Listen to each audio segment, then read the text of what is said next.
Want to delete text messages from your iPhone, but not sure how?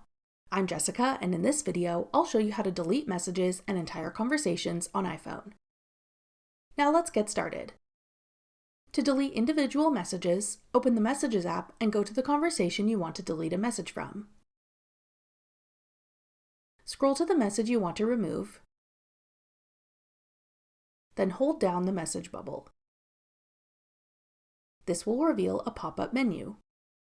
Select More. You'll now see a check mark beside the message you've selected. You can then delete this individual message.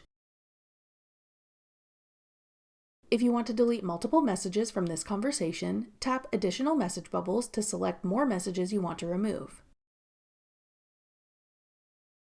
Then tap the trash can icon in the bottom left corner. To confirm that you want to delete these messages, tap Delete. To delete an entire text conversation, you won't need to individually select each message you want to remove. Instead, go to your list of conversations and find the one you want to delete. Then swipe that conversation to the left to reveal a Delete button, and tap Delete to remove it.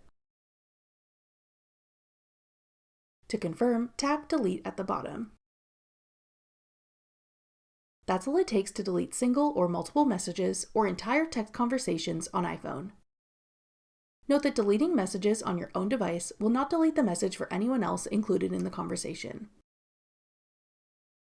If you change your mind and want to restore deleted messages, you can do so within 30 days. To learn how to recover deleted messages on iPhone, check out this tutorial next. Click the video on your screen now to watch. Thanks for watching.